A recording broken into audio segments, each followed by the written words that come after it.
Abonnez-vous sur votre chaîne OSR Monde et activez la cloche pour ne rater aucune de nos prochaines vidéos. di leen di nuyu yéen ñëpp fu sénégalais nekk ci àdduna bi di leen di ziyaara di leen bal ak di leen balu ak di leen ñaanal jàmm te di ko sàkku ci kenn ku nekk ci yéen yàlla na yàlla defal ñu ko. donc ñu ngi ñaan képp koo xam ne yaa ngi seetaan direct bi rek wala boo jotee ci live bi moo xam vidéo bu muy doon après nga partagé ko donc pour que ñun sénégalais yëpp ñu jëriñu si. donc di dellusiwaat rek di invité waat sénégalais yi pour ñu defaat prise de conscience pour ñu xoolaat suñu bopp comme ni ñu koy defee saa su nekk. donc surtout période yi nga xam ne période bu sensible la te si le Sénégal toll ku nekk xam na ko ñu xoolaat comportement yi aussi ak réaction yi. donc dañuy faral di wax nag ne Sénégal moo feebar mais buñ ne Sénégal moo feebar dañ ciy jàppee ne ñun ñoo feebar ñun ñi dëkkee Sénégal parce que nag ñun ñooy wane image du Sénégal. donc ni ñu gisee Sénégal nag comme ni ma ko waxee toujours Sénégal moo ma yóbbante toll ci foo xamante ne wax fi dëgg dafa jafe parce que ku nekk pare nga pour jóg wax dëgg waaye kenn jógul pour nangu dëgg su boobaa dëgg dafay tumuranke ci Sénégal. donc parce que li ma gis ci Sénégal mooy képp koo xam ne yaa ngi wax dëgg tey dëgg bi ñu mu arrangé rek ñoom ñoo koy apprécier ñoom ñoo koy nangu waaye képp koo xam ne yaa ngi dégg dëgg te dëgg bi arrangé wu la da ngay jàpp ne loolu du dëgg te nag gars yi ma foog ne affaire bi loolu du ko doxal. pour Sénégal bi vraiment lu ku nekk di bëgg di ko sàkku di ko xaar ci sa morom foog yow nga nangu ko ba pare foog nga taxaw ci ba pare képp koo xam ne yaa ngi wax jóg di wax dëgg walla ngay défendre nit jàpp ne dafa nekk ci dëgg parce que yow dëgg boobu da la arrangé waaye yaa ngi jóg aussi di xarab keneen di ko fustiger di ko saaga walla di ko ñàkkal fayda di ko manquer de respect parce que dëgg bi muy wax arrangé wu la dañuy sonn rek mais Sénégal kon du ñu dem fenn. encore une fois ñun sénégalais yi nañu xoolante les yeux dans les yeux vraiment ñu xam ne Sénégal ñun ñoo ko bokk. Sénégal ñun ñëpp ñoo ko bokk ndax nag ñun ñëpp ñoo dëkkee Sénégal te ku nekk rek dafa am lu Sénégal di xaar ci yow kenn ku nekk ci ñun am na lu Sénégal di xaar ci yow te loolu Sénégal di xaar ci ñun. duñu ko mën a assurer mukk duñu mën a wàccoo ak Sénégal mukk fekk lu ñuy def rek teguñ ko ci dëgg bañ ko teg ci farfarloo ak diw moo ma neex wala diw neexuma diw moo ma arrangé wala diw arrangé wu ma su boobaa dëgg du mës a régner Sénégal parce que nag bu fukki nit di gas fukki nit di suul dafay yàgg rek waaye pax du mës a am foog nag ñu jéem a xool nu ñuy retrouver autour de l'essentiel notre dénominateur commun muy le Sénégal ñu xool li arrangé Sénégal te nag wax dëgg yàlla li arrangé Sénégal sénégalais yépp xam nañ ko mooy sénégalais yépp nekk benn porter benn combat mooy liberté sénégalais yi mooy séparation des pouvoirs mooy sunu constitution yi ñu respecté ko sunu constitution bi ñu respecté ko ñu respecté institution yi nga xam ne mooy institution sénégalaise fekk loolu ànduñu ci nekk ci benn di ko doxal rek dañuy sonn rek lii ñu nekk duñ ci mës a jóge. je pense que nag il est temps jot na que Sénégal ñu seq yeneen jéego jóge ci lii gis nañ Senghor gis nañ Abdou Diouf gis nañ Abdoulaye Wade tey gis nañ Macky Sall xam nañ problème mu Sénégal mooy lan problème mu Sénégal mooy parti partisan farfarloo. problème mu Sénégal mooy këri diine yi pas ëtt këri diine yi ak ñi ko jiite mais ñi nga xam ne ñoom ñooy taalibe yi ñoom ñooy incarné ñoom ñooy wane ne soit murit lañ wala tijaan lañ wala laayeen lañ wala lan lañ ñun ñooñu ñooy problème bi. fokk nag lii nga xam ne moom mooy Sénégal ñu am benn esprit de dépassement boo xam ne ñu bañ a jël li nga xam ne mooy sunu diine ak pàcc yi nga xamante ne donc mooy richesse su Sénégal ñii tijaan lañ ñii murid lañ parce que ku nekk am nga ku la tënk koo xam ne vraiment dina la dimbale pour nga teg sa tànk fi nga ko war a teg ci wàllu yar si sa diine ak si sa dund nii socialement sa comportement sa lépp parce que daf ci am njëriñ parce que nit ki boo amee diine jàng it am xam-xam te amuloo yar je pense que y a problème donc ñun am nañ chance boobu am na ñoo xam ne teg nañ fi ay yoon yoo xam ne vraiment mën nañ ñu ci yar lii muy loo xam ne aada la méngoo ak diine ak lii loo xam ne tamit sunu diine moo ñu ko indil ndax nag mbir mi foog mu mat foog ñu sukkandiku ci ñi nga xamante ne ñoom ñooy yonent yi fi nekkoon ak liñ fi indi boo déggee ma wax loolu Sénégal ñaar ñoo ko composé te ñu ràññee leen muy diine musulman ak diine chrétien ñu ciy xamee ne Sénégal tey li ñu soxla mooy ay nit ñoo xam ne dañu impartial ay nit ñu impartial ay njiit yu impartial Sénégal loolu rek moo ko mën a doxal te yeneen réew yi dox yépp loolu rek moo ko doxal un président de tous les Sénégalais képp koo xam ne am nga loo gëm am nga sa diine wala am nga confrérie boo bokk nga garder ko pour sa bopp parce que xam ne loolu intéressé wul Sénégalais yi parce que ku nekk li nga gëm vraiment nekk ci di ci jëriñu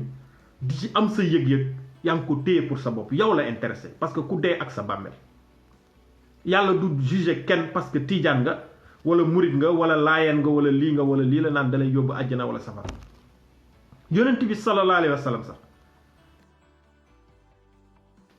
safara sax yàlla dane ko noppi loolu du sa mbir sama mbir la kon ku nekk la nga gëm nañ ca nekk te dëgg bu jibee na ko ñépp nangu pour ñëw rek ci li nga xam ne moom mooy intervention bi nga xam ne Mamadou Ibra Kane def na ko muy dolleeku ci beneen boo xam ne Madiambal Diagne def na ko Madiambal Diagne sorteem mu ngi doon sorti boo xam ne dafay diviser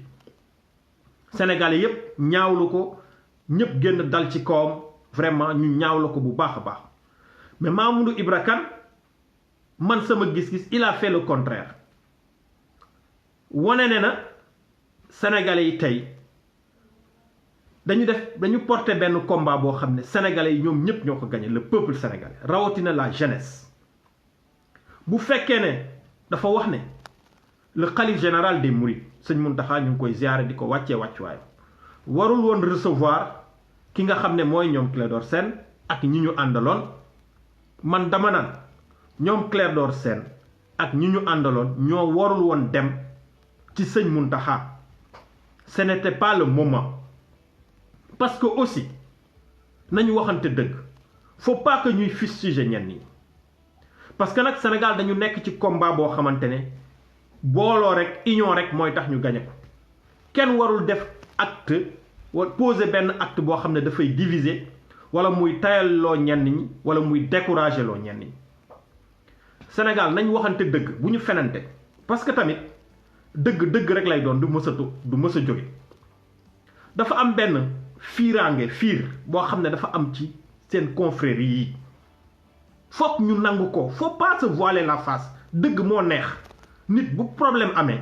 foog nga nangu problème bi pour mën a faire face à ce problème utal ko solution kon ñi nga xam ne ñoo jiite ci lépp lu nekk te nag ñu jiital leen parce que kenn jiitewul kenn nit ñi ñooy xool rek ne nañ jiital ñii xëj na bu ñu leen jiitalee li ñu bëgg mën nañ ko am mais nag bu mu tax kenn di def démarche boo xamante ne dafay diviser après parce que mënuñ bëgg a additionner ba pare ëlbatiku di soustraire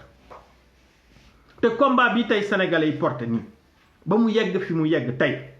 c'est le peuple sénégalais c'est la jeunesse sénégalaise encore une fois di ñaanal ñi nga xam ne ñoo ci ñàkk seen bakkan di massawu ñi ci ñàkk seen alal donc sénégalais sénégalaise faut pas que dëgg bi Mamadou Ibra Kane wax wala keneen wax ko arrangé wuñu rek dañu war a génn dal ci kawam diaboliser ko saaga ko bu leen fàtte ne aussi ñooñu di génn di wax que ce soit parti bu ñu mën a bokk ku ñu mën a faral c'est des sénégalais on doit les respecter c'est des sénégalais on doit les respecter combat bi du combat kii murit la wala tijaan la wala laayeen la wala chrétien la wala yéen a xam c'est le combat de tout un sénégalais li ñu bëgg mooy muy sortie muy message muy démarche yi nga xamante ne les leaders ñu ngi koy def vraiment na doon ay message wala ay démarches yoo xam ne day boole sénégalais yépp day boole sénégalais yépp que mu neex leen nag mu naqari leen yéen Sénégal loolu ngeen gëm loolu la ñuy dund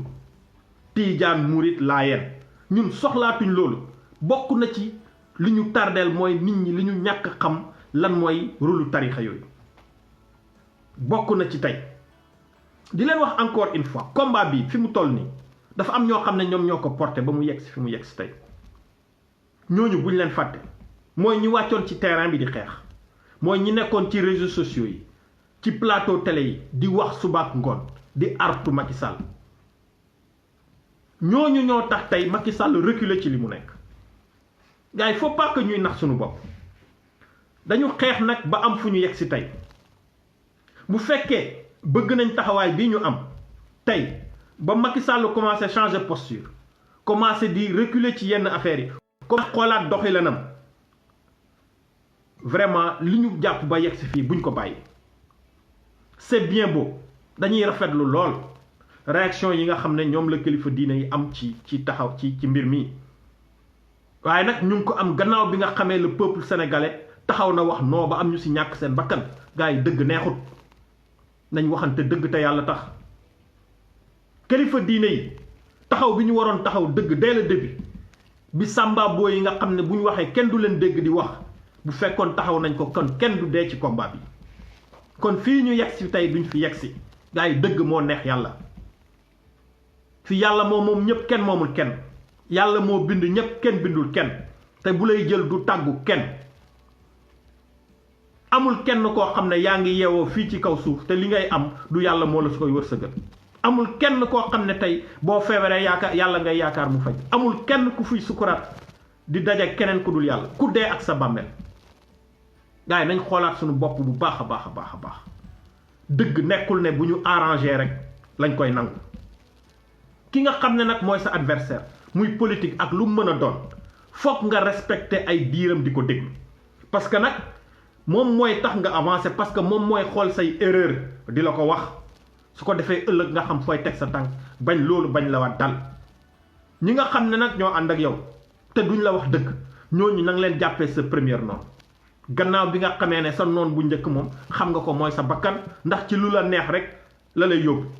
lu la neex rek la lay digal du la wax mukk lu lay jëriñ gars yi encore une fois Sénégal yi nañu xoolaat suñu bopp bu baax a baax a baax a baax a baax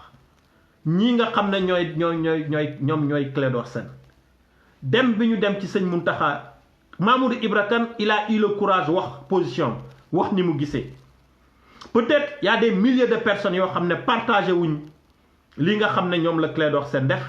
mais amuñ courage wax ko wala ragal nañ buñ ko waxee am lu leen ci fekk gars yi faut pas déconner combat bi combat Tidiane la Mouride Laayeen chrétien loo mën a xalaat sénégalais yi ñoo porté combat bi bu ñu diviser nit ñi bu ñu jël ki nga xam ne mooy Mamadou Ibra Kane bëgg ko jaxase ak la communauté mouride bëgg ko jaxase ak ki nga xamante ne mooy sëñ Mountakha moom sax waxuma ay waxam parce que dépassé na loolu te foog naa comprendre na sénégalais yi comprendre na jeu bi ñuy def nañ arrêté manipulation yi ñuy def nañ ko arrêté dañu nekkoon ci ay jafe-jafe ñu gis ne affaire yi ñu ngi avancé liñ doon xeex ci président Macky Sall gis nañ ne mu ngi def ay effort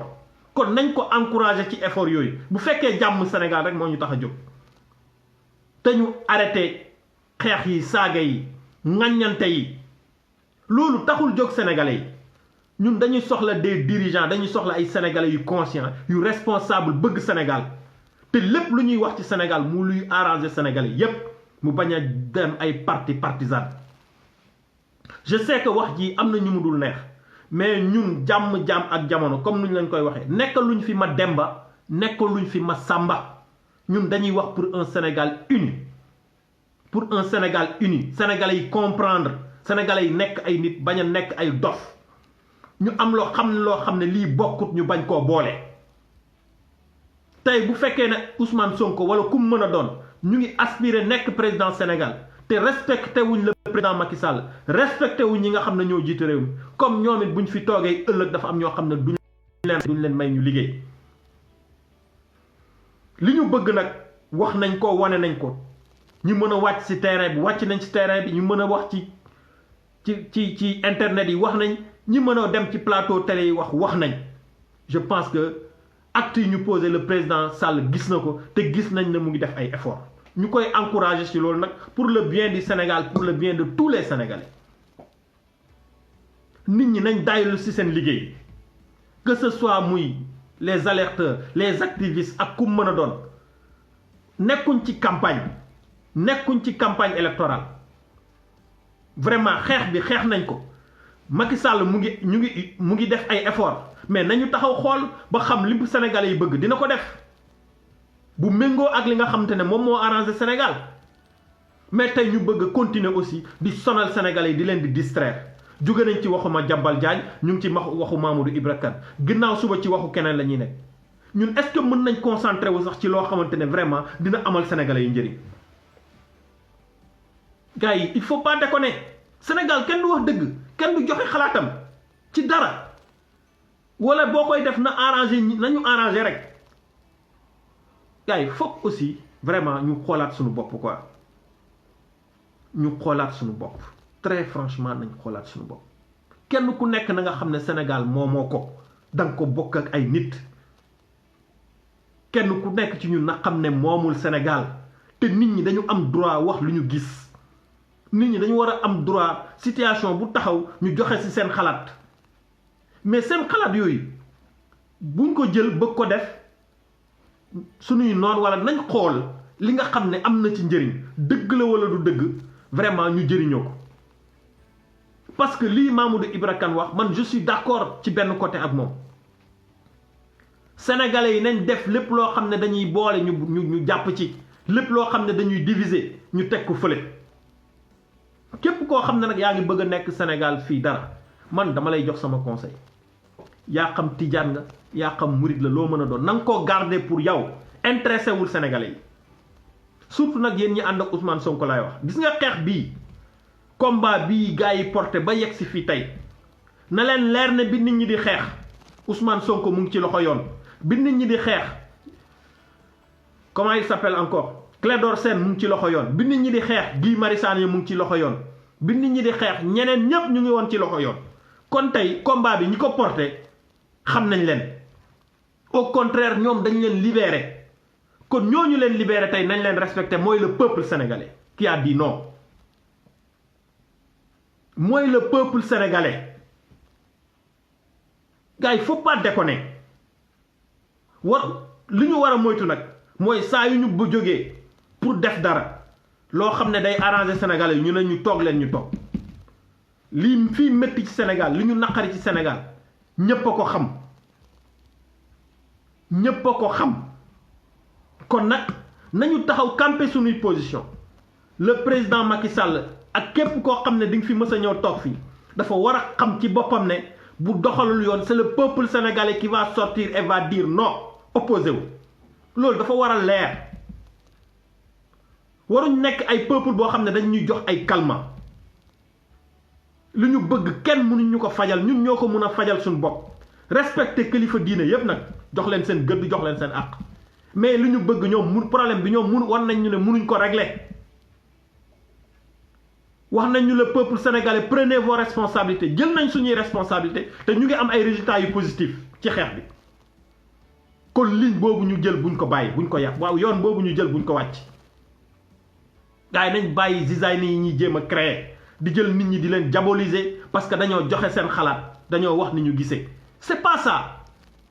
mënu leen wax liberté d'expression ba pare nit ñi di wax ñu bugg leen diaboliser lépp lu Ahmed Aïdara wax dëgg la lépp lu Pape Alé Niang wax dëgg la lépp lu journaliste boo xamante ne dafa contre le pouvoir lu mu wax dëgg la mais ñeneen ñi lu ñu wax du dëgg ah non yaay fokk ñuy xool aussi lan mooy dëgg ak lu nul dëgg ñun ñëpp ñu jéem a dox ci dëgg bu fekkee bëgg nañ avancer encore une fois ñun yónniwuñ kenn ci sëñ Mountakha yónniwuñ kenn ci Cheikh Mahi Niass yónniwuñ kenn ci kenn li ñu wax mooy combat bi li ñuy xeex xam nañ ko li ñu bëgg xam nañ ko Macky Sall tey bu reculer benn sëriñ taxul mu reculer parce que xam na ne le peuple sénégalais a décidé et a dit non et le peuple est prêt à faire face contre lui loolu moo tax tey Macky Sall reculer commencé xippi ay bëtam bu fekkoon xamul woon li xew ci réew mi tey xam na parce que gis na gars yi faut pas ñu diviser ñu faut pas que ñu diviser ñu Ousmane Sonko encore une fois un conseil que je te donne ci Sénégal tey je pense que waroon nga ci yeewu parce que fi nga toll tey dafa am loo doon incarné te loolu nga doon incarné jig na la moo la wax mooy échelle bi nga jël ba yëg ci kaw bu ko bàyyi parce que bés dina bëgg a ñëw nga wàcc pour dundaat doo mën a wàcc wala booy wàcc da ngay jóge ko ci kaw daanu ci suuf sénégalais dafa am lu leen naqari sénégalais dañu bëgg a libéré wu sénégalais dañu leen tënk dañu bëgg a tënkee ko sénégalais dañu bëgg di sentir seen bopp fépp fu ñu mën a dem sénégalais dañu bëgg bépp sénégalais boo toogal ngay yëg am yëg-yëg ci Sénégal bi ngeen bokk ñu bañ a dugg ci yenn yi nga xamante ne ku nekk yaa ko moomal sa bopp loolu intéressé wuñu gars yi vraiment on veut un Sénégal uni un Sénégal des Sénégalais bugguñ Sénégalais Tidiane wala Mouride wala non bugguñ ko ñi ko fi tànte ñëpp dañu échoué ñi ko fi doon jéem a jëf ñëpp échoué ne te li may wax xam ngeen ko bu baax a baax combat bi ñëpp àndandoo gañe ko bi ñuy xeex di wàcc ci tali bi amul kenn koo xamante ne du jërëjëfe Baye Niass jërëjëfe Serigne Touba jërëjëfe El Hadji Malick jërëjëf amul kenn ku yaakaar ci loolu li ñu yaakaaroon mooy taxaw ci terrain bi defante ko wàcc ku mën a wax loolu moo ñu may ndam tey te ñi ko doon def yépp ci ëtt yooyu lañ jóge kon noonu ñu jàppoo nekk benn ba gagné combat bii di ci commencé ay ndam nañ ci concentré wu bu baax a baax problème mu sénégalais yi mu réglé wu définitivement une bonne fois pour tous gars yi encore une fois maa ngi ñaan képp ku seetaan live bi wala ku ci jot na nga ko partagé gars yi dañuy déglu nit ñi di déglu li ñuy wax vraiment li ciy dëgg ñu bañ a bàyyi farfarloo les gens nekkuluñ fi Ousmane Sonko wala ma Demba wala ma Samba munuñ génn chaque fois di chanter les jolos de quelqu'un ñu ngi am yaakaar nag ci ñëpp y a pas un messie ici au Sénégal yaakaar la ñuy am ci nit ñi kon bu ñu sonal nit ñi bu ñu tànqal nit ñi gars yi encore une fois nañu xoolaat bu baax quoi nous tous on est des Sénégalais nañu respectante nañu joxante cër te lépp loo xam ne dafay diviser ñu moytu ko lépp loo xam ne dafay diviser nañ ko moytu Sénégal fii ki fi mën a am ndam mën a jiite Sénégal ci jàmm mooy ki nga xam ne Sénégalais bu nekk day sentir sa bopp ci yow day sentir boppam ci yow encore une fois ngeen bëgg ko ngeen bañ ko fiir ngeen def diggante Tidiane Mouride Laayeen da ngeen fiirante mais nangu leen ko léegi ngeen xool nan ngeen di def ba loolu ngeen dindi ko pourquoi ngeen xam ne lii ngeen di dund ba pare ngeen bëgg afficher leneen c'est pas possible mënul nekk amul benn Tidiane boo xam ne di nga gis état di jeng dem ci Mouride te doo fiir amul benn Mouride boo xam ne di nga gis état di jeng jëm ci Tidiane yi te doo fiir Laayeen yi naka noonu mais loolu nangu leen ko donc yéen ñi nga xam ne yéen a jiite le peuple sénégalais nag yéen a war a ñëw taxaw ci diggante bi bu leen jeng dem fenn su ko defee du ngeen fustiger kenn su boobaa da ngeen nekk le président de tous les Sénégalais comme ni ko Senghor nekkee woon gars yi maa ngi yemale fii vidéo bi encore une fois ne vraiment nañu bàyyi nit ñi ñuy diaboliser parce que li ñuy wax arrangé wuñu combat bi kenn gañewu ko du benn sëriñ ñi ko gañe mooy le peuple sénégalais au contraire dañu briser suñu élan parce que c'était par A ou par B on a utilisé le plan B mu ngi avancé nag mais lépp nañ bëgg mu avancé ci jàmm li ñu bëgg le président Macky Sall mu ngi koy def ndànk-ndànk nañ ko seetaan mu def ko respecté ko aussi jox ko cër parce que ñun respect boobu lañ doon laaj te je pense que dinañu ko jox te tàmbali na kon moom aussi nañ ko respecté suñu bëggee bu ñu waxee mu dégg ñu kon moom it nañ ko déglu bu baax a baax xam nga dimbale ko mu def liggéeyam ci jàmm abal ñu keneen ñëw toogaat ci jàmm asalaamaaleykum wa rahmatullahi taala wa barakaatu. Abonnez-vous sur votre chaîne OSR Monde et activez la cloche pour ne rater aucune de nos prochaines vidéos.